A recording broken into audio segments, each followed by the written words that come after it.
Each week on HQ, we pick every ranked game against the spread in college football, and Chip Patterson has been much better at it than Danny Kanell. Oh, my goodness. Danny, 6-15 last week against the spread. Yep. 12 games under 500 for the season. Chip, 9 games over for the season. You know what I might do, and What's I'm that? not joking, because it's Tuesday, and the games are all on Saturday. I might go bet against myself Friday, just place all the bets against me, and I'll just get rich. Well, that's the thing. When somebody is that cold, you fade them. Our best bets presented by FanDuel, America's #1 sportsbook, make every moment more. And Chip is making much more of these picks than Danny Kanell. How you doing, Chip? I'm glad that when we had our photo shoots, I made that face, because whether it's good or bad, I can always use the same photo. It works every time. So I'm really impressed with myself, with the records, and my photo shoot ability. We are doing photo shoots this week upstairs in the HQ studios. Danny, you're going to have to do a new one where you're just frowny faced. I should be crying. Yes. All right, so either you're going to turn it around here or you can fade him and just go the other way. But let's start with the biggest game of the week and the biggest game of the season to this point, maybe all told. It's Georgia at Alabama, and Georgia's favored by 2.5, Danny. It's the first time Bama's been an underdog at home since 2007. I kind of like Georgia in this game, but I can't go against the history and Kirby Smart's record against this team specifically. 1-5 in his career against Alabama, and I know it was Nick Saban and there's a new regime in town, but I'm not going to try to buck that trend. Instead, I'm going to attack the total, and I'm going to go under in this one. Sort of a big game under feel. It's in prime time. I think both of these teams coming off a bye week are going to be healthy, and I think they're going to have a game plan to slow the opponent down. Specifically when I look at Georgia, I think they're going to have the bigger task here, slowing down Jalen Milroe, but I think they'll come in with a game plan to try to eliminate his legs, which have been so dangerous. I think that slows things down, and Carson Beck still feels like he hasn't had that massive breakout game. He did have a nice second half against Clemson, but I think this is a complete game that he's going to have to put together, and I think the scoring will be at a premium, so I'm going to go under. So I think Alabama's defense can be had. They just have yet to play an offense that has enough raw talent to be able to go take advantage of it. You know, there have been open receivers that they just haven't been able to make connections with. I mean, when you look at the teams they face, whether it's Western Kentucky, whether it's USF, or whether it's Wisconsin, which, by the way, also lost Tyler Van Dyke, I just think that defense has not been exposed, and there have been opportunities, and I do think Carson Beck will be able to expose this defense. So my best bet here is going to go Georgia team total over 24.5. And frankly, I kind of like the full game over as well because of what Danny mentioned with Jalen Milroe and his connection with Ryan Williams. This is just a game where I think there's just so many heavy hitters out there. And then specifically the Georgia offense advantage against an Alabama pass defense that is really trusting some young players to get out there and make plays. Look for Mike Bobo to dial up some explosives, and just a few explosives in a game like this should get us to 27 or 28, and that's over the team total for the Dogs. Of course, Chip is on complete opposite side of you on this one. That's kind of the way it's gone.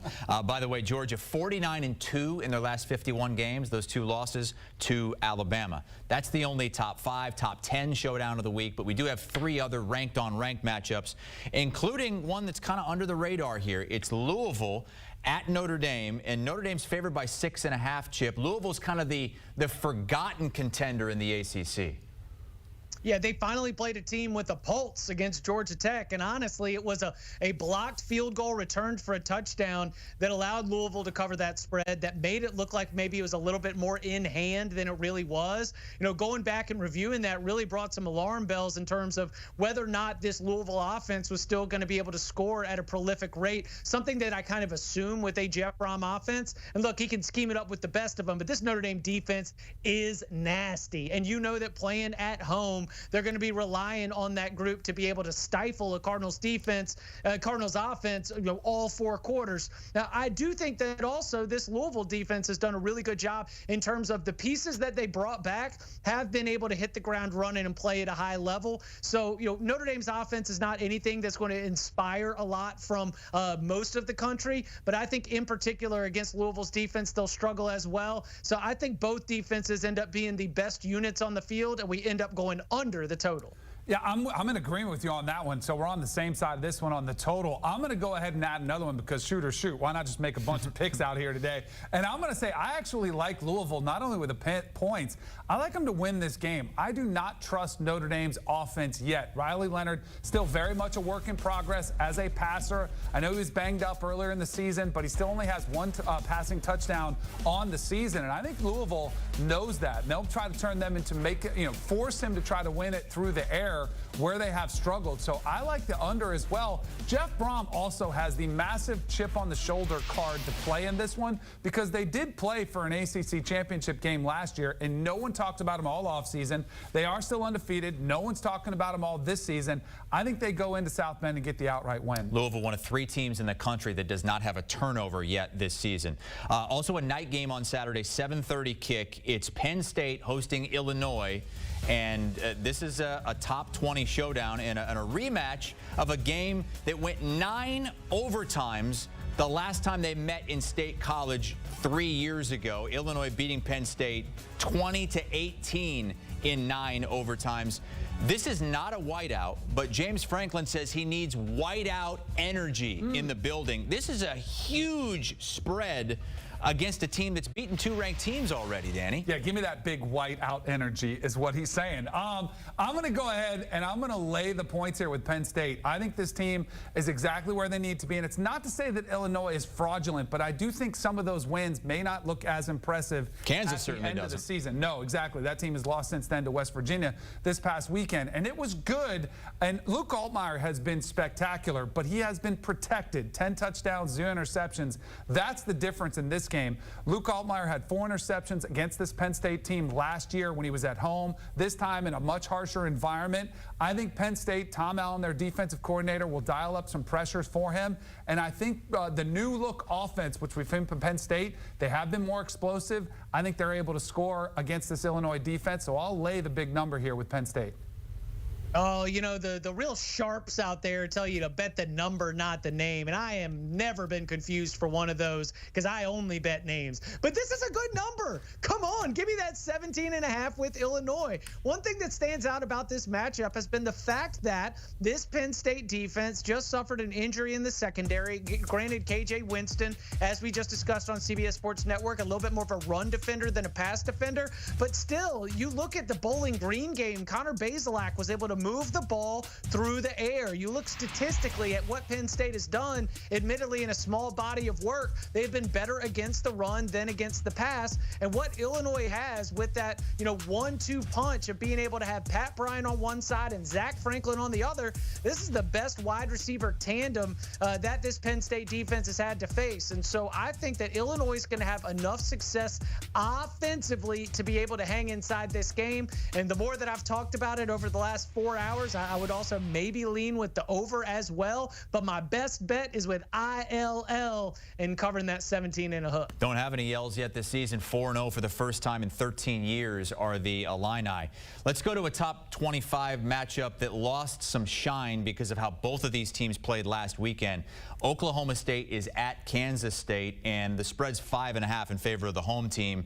And the question is, which one of these teams can bounce back after an ugly showing last week? Yeah, both in conference losses there in the Big 12, which were really rough. I'll say this. I think Kansas State's loss was rougher, and I think it was more consequential specifically because of how their quarterback played. Avery Johnson was supposed to be this guy that sent Will Howard packing. Instead, he struggled mightily in that game. A couple interceptions, I think, has some Kansas State fans frustrated. With Oklahoma State, this is a mature veteran team that I do think played a really good Utah team, even without Cam Rising. I still think Utah is going to go on and win the Big 12. So I'm going to take those points with the Cowboys here, saying they're more than ready to go there on the road, put up a good defensive performance, get back to their identity with get the ball to Ollie Gordon, who still has not been any resemblance of the Ollie Gordon that we saw last year. But I think this is a big bounce back spot for the Cowboys. I like them with the points, and I don't hate them to win the game outright either.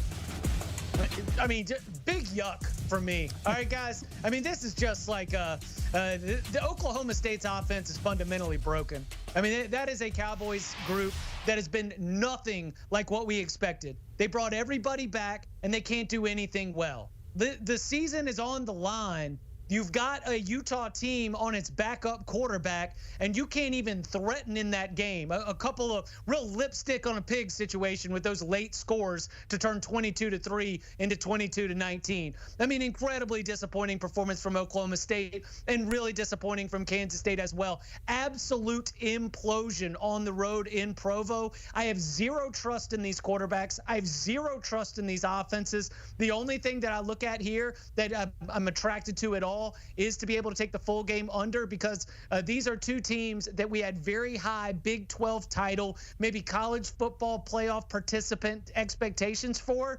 And frankly, the class of their performances have been so far from contending for championships. So under or nothing, because I've got no confidence in the offense. And it wasn't just last week either. Oklahoma State should have lost at home to Arkansas. Kansas State should have lost on the road to Tulane. CBS 3:30 Eastern time game in the Big Ten. What a game we had last week with USC losing at the gun to Michigan in the Big House. It's USC in their house against Wisconsin. The number's big. It's 15.5. Danny, Josh Pate says he's even more of a believer that USC is a playoff team after that performance last week. I think a lot of people had that feeling. I feel exactly the same way I did before, because I thought USC might be the second best team in the Big Ten, and I still feel that way, even though they lost that game, in large part because of the mental resolve. We know about the physical, challenges that they've had and how they've been tested and questioned physically. I thought they showcased well against LSU, and I thought they showcased well against Michigan, well enough to win, coming up just short. But I also think mentally, this is a team that's going to come back and be angry and be irritated and want to bring it out on an opponent who I think, sadly for Wisconsin and Luke Fickell, is them. I'd like to see them get more of this going, the ground game. That's something they've got away from. They've been a little bit too pass heavy, as evidenced by the 50-plus pass attempts. I think they get back to trying to dominate the line of scrimmage, find a very good offensive line and a B-leaguered Wisconsin defensive line front. So I like USC to win. It's a lot of points, but I am worried about Wisconsin this season being a little bit banged up themselves at quarterback with Braden Locke stepping in. I like the Trojans to win big. Very particular handicap for me here. Basically, the idea is when Braden Locke came in against Alabama, he was thrown into the wolves. His accuracy didn't look good. He never looked comfortable, and it all just snowballed out of control. Okay, so now you've got a week to reset. You've got another week to prepare. Phil Longo and Braden Locke working together, trying to put together a good 10 to 15 plays that can go in the game script for the Badgers to give him a better chance. I mean, this is a quarterback in Braden Locke who came in last year in the middle of the season and was able to be capable guiding the Badgers offense. I think he can do that again. So I'm going to go Wisconsin first half plus 9.5. If there is any letdown from USC, I don't think it would last 60 minutes. I think it would only be a slow start situation. 12:30 local time kickoff, of course, there in the Coliseum. Also, just sort of adding a little cherry on top of this, USC, little bit of a slow start in the Big House as well. So I don't want any full game. I think USC wins. They probably cover the number. But if you want to look at where Wisconsin might be good, it's in those first 10 to 15 offensive plays with Braden Locke having extra time to prepare. Badgers first half. And maybe a little sleepy out there in the Coliseum. It's LA. It's 12:30 p.m. You're coming off a loss. Maybe. And that'll keep the ratings up as well if this game stays close. I like it, Chip. Recapping the picks here in the ranked games along with the CBS game. And there's only one agreement I see. It's the under in that Louisville Notre Dame game, which is a total of 47.5. Danny also likes Louisville to potentially win that game outright, but on opposite ends of a lot of other things. The game is at 3:30 Eastern time. It's on CBS and streaming on Paramount Plus. Hopefully USC can deliver another thriller like they did last week on CBS. Wisconsin going to LA on Saturday. Up next, let's talk Heisman frontrunner and the red-hot Miami Hurricanes taking on Virginia Tech. Cam Ward and company just mowing opponents down. Picking every game against the spread among ranked teams in college football, and Cam Ward and the Miami Hurricanes in conference this week. Ward plus 350 to win the Heisman Trophy. He is the favorite. Chris Hassel, Danny Kanell in studio. We have Chip Patterson with us as well. Miami at home, an 18.5-point favorite against the Hokies. I'm done thinking Miami's going to have a slip-up game where they don't cover the number. They've been blowing everybody out. You along with everybody else. Last week was the time to have the slip-up game against USF, and it was a little bit close for a half, but they firmly took control of that game. Hassel, you know what they called Miami back when I was in high school? It was QBU. It's QBU. Yeah, because they had the long run of guys when it was Vinny Testaverde, Jim Kelly. You're that old? Slew. Gino Torretta. Yeah, I am. So thanks for reminding me. But Cam Ward has done something nobody else in the history of QBU has done, and that has been throw for 300 yards plus in his first 4 games. He has been sensational. He literally looks like he's toying with opponents. Looks like he's hardly even trying, making it effortless. Man, I thought this game at the beginning of the year could be one you circled and said, watch the spot. I'm not going to do it again. Virginia Tech has been underwhelming this season, even with all the returning talent that they brought back. They lost to Vanderbilt, lose last week at home against Rutgers. I think this is a game Miami rolls. I do worry a little bit about a sleepy atmosphere on a Friday night, but this team is not what we've seen here the last decade. Friday night in Miami or thereabouts. Chip? Danny, at least twice this season, Cam Ward has told the defense where the play was going, and they've still scored. I mean, they are toying with people. It's bananas. And while we had an impressive picks record at the top of this, under 65.5 when the final score was 55-10. Thank you, Canes, for being gentlemanly about the way you finished off your beatdown, so I could barely cash an under right there. It's been a little sweaty along the way, so I'm done with full game stuff. The only thing that I'm going to jump on is Miami team total over, because the Canes are going to score, and they're going to keep scoring, and they're not going to stop scoring. And I think that for offensive coordinator Shannon Dawson, what he's doing is he is just continuing to give confidence, to his quarterback, to give him the opportunity to go out and show that he's one of the best and brightest stars in the entire country. That gives energy to the defense, the whole sideline. The vibes are great right now, and I think a lot of it is because of the offensive explosiveness. So I'll pick that as my best bet this week to continue with the little Miami team total over. Miami beating teams on average by 42 points per game so far this season. Let's go to the Big 12. And one of the big surprises this year in college football, BYU. BYU was not good last year. They were not expected to be good this year. They go on the road, they beat SMU, and then they smoke Kansas State last week. And then there's Baylor coming off the Hail Mary loss in Colorado. Yeah, I don't think they're going to be running Victory Cigar anymore. They're going to have to make some adjustments on their Hail Mary defense after getting torched not once, but it really was twice. Yeah. If you consider the play before that. I look at this Baylor team wondering how they bounce back from that one. It actually has me concerned that they are favored here, thinking, man, the odds makers know something I don't, but I'm going to go ahead and ride BYU and ride the wave they're on. Kalani Sitake, we saw Chris Kleiman embrace him after the game, say he's one of the most well-liked well-liked coaches out there. He really has this BYU team playing with a lot of confidence. Jake Retzlaff, their quarterback, 9 touchdowns, 3 interceptions on the year. I think BYU goes in there and wins, so I'll go ahead and take the points, but I like BYU in this. BYU, Baylor. Danny went with BYU plus 3.5 on the road. What do you like in that one? Yeah, just before I lost connection, I was going to tell you, Danny, it's not the odds makers that know some they don't. It's the computers that don't like post-game win expectancy when you have short fields. But the short fields thing is true. I'm not a believer in BYU's offense just yet. I think that they just got those opportunities gifted to them by Kansas State. So Baylor is pretty good defensively. Obviously not on Hail Marys, but I'm going to go under the total in BYU Baylor. Okay, let's jump back in. Next up is Ole Miss. You see they have covered 5 straight games at home against Kentucky. Kentucky took Georgia to the brink, but that was in Lexington, and this Ole Miss team has been a juggernaut so far this season. What's your play on this one, Danny? I'm going to go ahead. I'm laying them with Ole Miss. They have been an absolute wagon. Lane Kiffin is so confident. He's out there making TikTok videos with his daughter on game day while she's getting ready for the game. He's one of the more entertaining coaches out there. But, man, they have been clicking on all cylinders. They knew this season there was something special that could be happening. Jackson Dart has been one of the most impressive quarterbacks in the country, and it still feels like they haven't been tested or challenged yet. And if we've seen anything from Kentucky, I know they've played Georgia, pretty strong. That was at home for them. I just think they're struggling on offense, so I also like the under, and I think there's too much firepower on this Ole Miss offense. So I'll lay the points and also take under the total in this game. Chip, what's your play in this one? I'm going to go over the total here. I think that Ole Miss's offense is just going to be able to score at will, even against a Kentucky team that, we saw defensively was really stout against the Bulldogs. And so, yeah, I just like the Rebels to be able to maybe even threaten 52.5 on their own. So we'll go over the total in Ole Miss, Kentucky. And jumping back to, and it's the Michigan Wolverines coming off that huge victory against USC.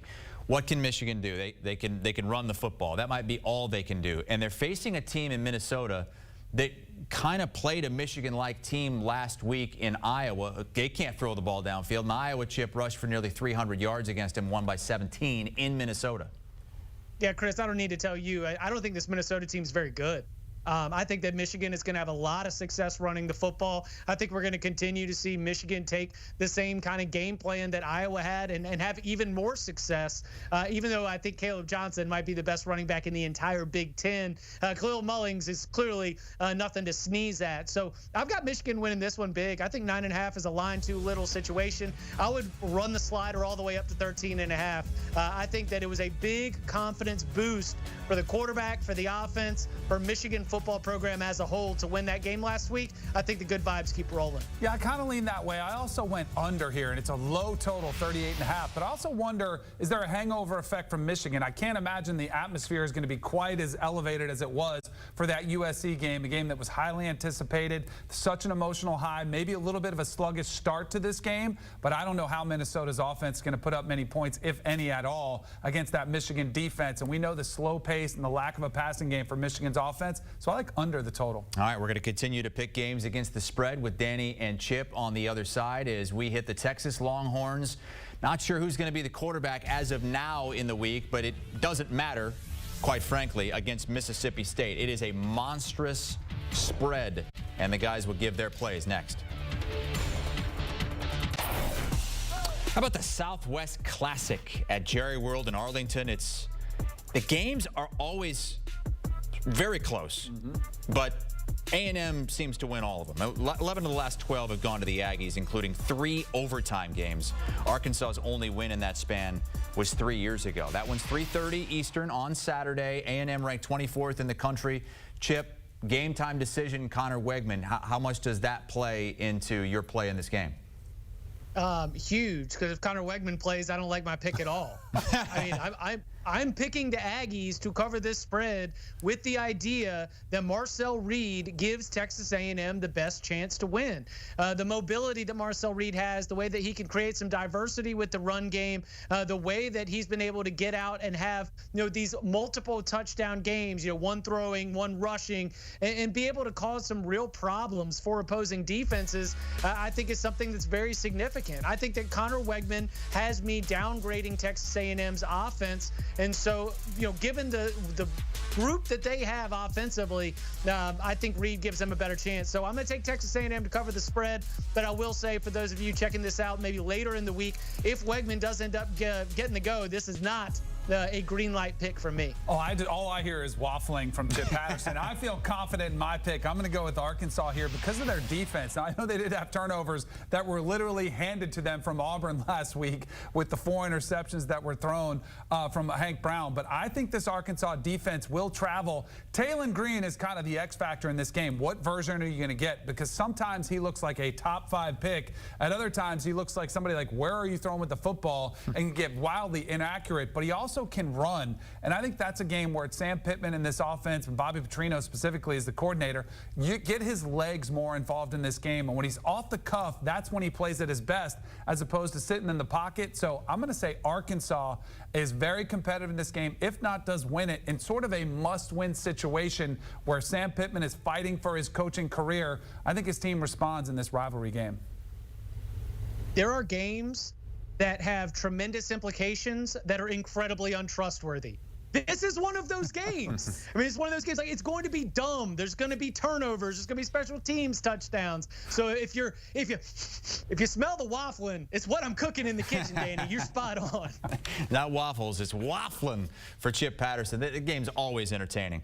You want to talk quarterback issues and quarterback questions. Let's go to Oklahoma and Auburn. Both teams have their issues, but Oklahoma has benched Jackson Arnold, Danny.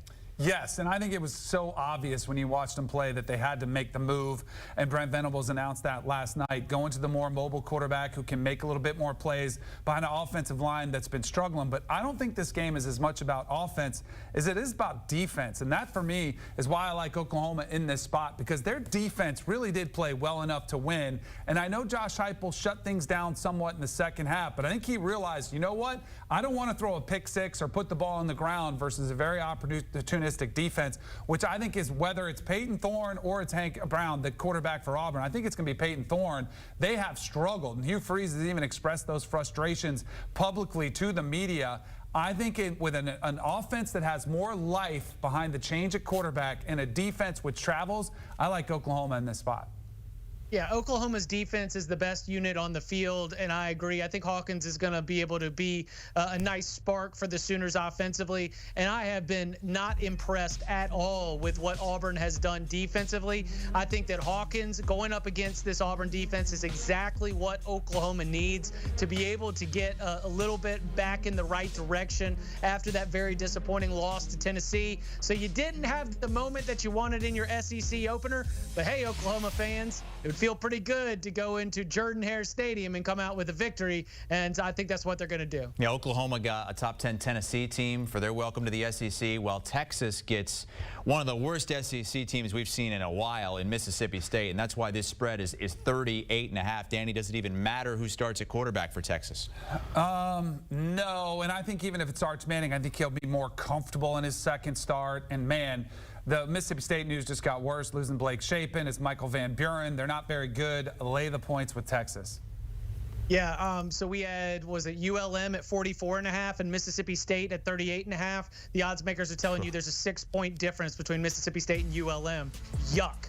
Texas, lay the points. All right, Texas Longhorns going to stay unbeaten and #1 in the land more than likely. Let's go to a night game.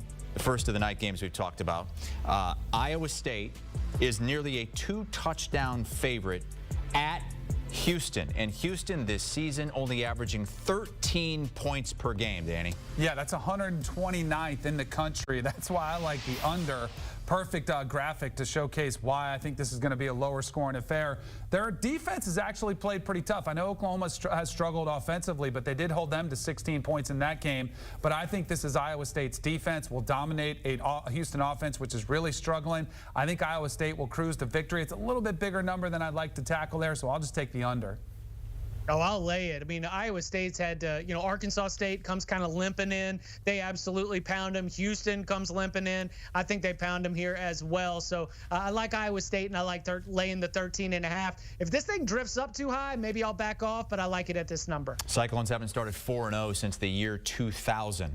How about the Clemson Tigers at home against Stanford? Since scoring just 3 points against Georgia, they're averaging more than 50 points per first half in their last couple of games. Yeah, you know what makes a big difference? Not playing Georgia. And that's exactly what Clemson has needed. And I have a feeling Dabo Swinney might have the last word. And everybody that was mocking his philosophy in the transfer portal during that second half against Georgia, because, man, this roster, as we've been reminded, does have a lot of talent, explosive talent on it.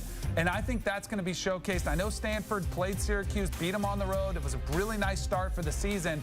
But I think this Clemson team is showcasing why they're one of the most talented rosters, homegrown rosters in the country. I think they get it done at home and cover. Yeah, Danny, if Stanford had not beaten Syracuse, maybe I would think that they're going to have a little bit more fight here, but it's a letdown spot for the Cardinal, with a second straight game over on the East Coast. I think that Clemson continues to see something I've been talking about a lot. Cade Klubnik has always had the tools, but even within that program, it was always couched for the qualifier, but he needs to bring it to Saturdays. We've seen decisiveness. We've seen better accuracy. Not playing Georgia helps helps as well. But look, he looked a lot worse against other non-Georgia teams last year as a starter. I think he's dialed in right now, so I like Clemson to roll again. There's only one power conference team that hasn't faced a power conference team yet. Do you know who that is, Danny? You should. You talked about them last week. Ohio State? Oh, yeah. But that's going to change this week. The Ohio State Buckeyes are playing a power conference team on the road in the Big Ten. It's Michigan State. Buckeyes' first somewhat test of the year. Ohio State hasn't lost to an unranked opponent in 6 years. They'll be going for their 43rd straight win over an AP unranked team this Saturday night in East Lansing against Michigan State. It'll be their first road game of the season, first game against a Power 5 team. And Ohio State is a 24.5-point favorite. The total just under 50. Chip Patterson, Danny Kanell. Chip, I'll let you get the first word on this one. Yeah, I'm going to go under the total here. The thing about Ohio State that I do feel like I can put my arms around has been the play of the Silver Bullets, because the defense is elite.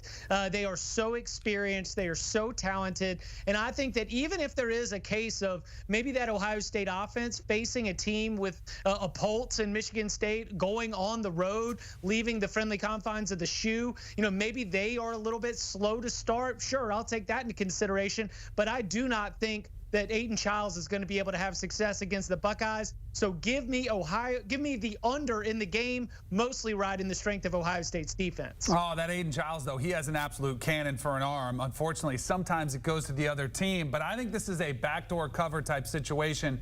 What Aiden Childs is still tossing the ball around, what kind of scares me is a late game turnover potentially. But I'm going to say that that Sparty keeps it inside the number. It was one of my winners last week, taking Marshall on all those points. I know it's not quite as big of a number, but Chip, you mentioned it. First true road game for the Buckeyes. Maybe a little bit of a closer first half. They pull away late, but not by more than 24 points. Yeah, you could say it's just the first true game, period. First game. I mean, they haven't played anybody yet.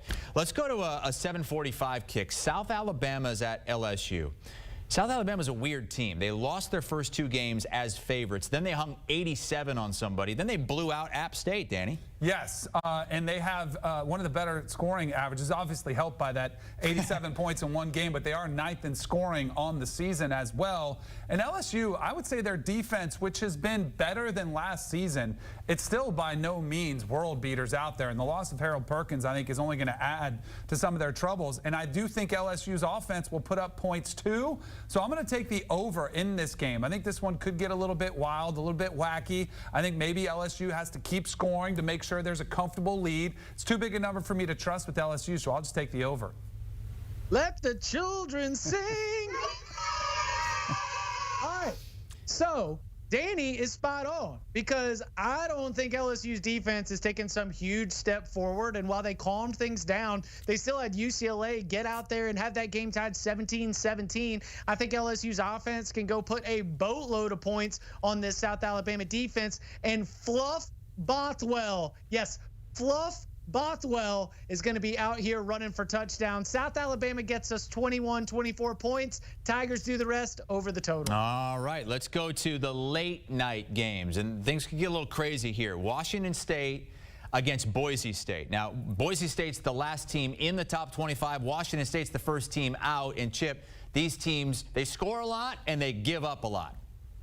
And we're going over the total, Chris, just like you said, because Washington State involved in that insane shootout with San Jose State. I expect that Boise State will be able to move the ball with Ashton Jeanty and even maybe have some more success throwing the ball as well, given the way that the Cougars have given up big plays through the air. Boise State's defense is going to get diced up by John Mateer. I think it's going to be a really fun game, as you can tell. 7.5-point spread, high total. That thing is basketball on grass to me, so give me over the total. Yeah, I think this is going to be a fun game. Future Pac-6, Pac-7, Pac-8 opponents. Who knows what it'll end up being, but I think this will be a wild one. I really like John Mateer, the quarterback for the Cougars. I think the Cougars keep it within that 7 number, so I'll take the points here. As of this season, Boise, right now, the only ranked group of 5 team. Let's move to a 10:15 kickoff. Arizona with that high-powered offense against Utah.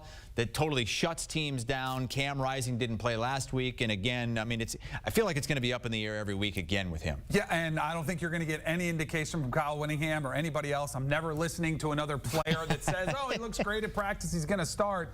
I don't think it matters. I think Utah is the best team in the Big 12. I'm going to lay the number. Isaac Wilson, I would expect him to get more comfortable. He's been a little bit erratic. If it is him, I think he'll continue to develop and improve, and that run game will improve along with it. But at some point, I do think you'll get Cam Rising back, and maybe it's potentially this week, although they do have the defense that travels and gives them the luxury of taking a little bit extra time. But I'll go ahead and lay the points here. Arizona still struggling under Brent Brennan's first year. Noah Fafita, Tetero, and McMillan been a little bit underwhelming to this point, so I'll go ahead and lay them with Utah. Yeah, we've decided that Cam Rising is in witness protection, and that's just Adam Driver doing some character study for like his next big movie. I don't know what's going on there. I don't want to trust it. What I do trust is Utah's foundation, their DNA. They want to sit on you, and they want to make you quit. And I think that Utah unders are going to continue to be an absolute gold mine as long as Isaac Wilson is in there. Micah Bernard running the football, just enough from Brant Keithy to be able to score the touchdowns you need, because that's what they did against Oklahoma State. They put him at arm's length, and then they just sat on him, and I could see them doing something similar here, so I'm going to go under the total. Okay, we got one more late night kick on Saturday night. 11 p.m. Eastern, out at the Rose Bowl, UCLA hosting an Oregon team, Chip, that finally looked like the team we thought they would be the last time they played a couple of weeks ago against Oregon State. For the sake of my final update of tomorrow's top 25 today, which can't go in until this game is done, or Ducks, put them away, please, for your boy. Come on. No, I do think that Oregon's going to absolutely roll here. This is a tough go of it for UCLA. You play an absolute wagon in Indiana. Then you've got to go to Tiger Stadium to go up against LSU. You think you're in the game, and then LSU sort of puts you away in the second half. And now you've got to come on back and welcome an Oregon team that is trying to get back in rhythm with its eyes set on Ohio State. So I think the Ducks should be able to handle the Bruins. I'll take Oregon, lay the points. I'm going to read you this headline from the LA Times. UCLA LSU takeaways: was not getting mauled by Tigers a sign of progress? Hey. I'm going to say yes, it was. A moral victory. Yes, a moral victory. Look, this is going to be a process with Deshaun Foster, which has gotten off to a horrendous start, especially the loss against Indiana. I don't know where you trust Oregon at this point to go out there and just blow out anybody. I know they're impressive against Oregon State. I would like them as somebody who thinks they're really good, but Ethan Garber's played really well in the first half, took a huge hit right before halftime against LSU, really impacted his play in the second half. Hopefully they do a better job protecting him. I'm going to say UCLA keeps it inside that number playing at home. You guys disagree on almost everything, so either Danny's going to be cutting into that lead, or it's going to be like almost elimination time already early on in the season. No. Danny Kanell and Chip Patterson, part of the Cover 3 podcast. What'd you guys talk about today over there on CBS Sports Network? A little bit of everything. A little bit of this, a little bit of that. That's your tease? Oh, my God. Isn't that a sell? That's not a hook? Jeez. Oh. Chip, you got anything? We broke down one of the biggest games in the Big Ten. Can Illinois put a scare in Penn State? We'll let you know. You can get the episode on demand. Oh, I got to hear Tom Fornelli talking about that one. Chip, Danny, thank you.